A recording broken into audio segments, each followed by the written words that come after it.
Do you think that the U.S. or UN forces should have moved into Baghdad? No. Why not? Because if we'd gone to Baghdad, we would have been all alone. There wouldn't have been anybody else with us. It would have been a U.S. occupation of Iraq. None of the Arab forces that were willing to fight with us in Kuwait were willing to invade Iraq.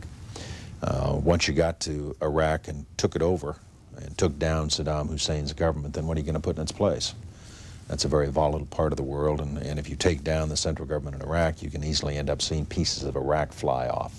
Part of it the Syrians would like to have to the west. Part of eastern Iraq the Iranians would like to claim, fought over for 8 years. In the north you've got the Kurds, and if the Kurds spin loose and join with the Kurds in Turkey, then you threaten the territorial integrity of Turkey. It's a quagmire if you go that far and try to take over Iraq. The other thing was casualties.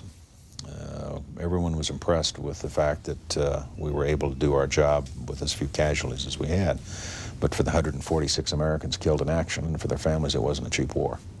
And the question for the president, in terms of whether or not we went on to Baghdad and took additional casualties in an effort to get Saddam Hussein, was how many additional dead Americans is Saddam worth? And our judgment was not very many, and I think we got it right.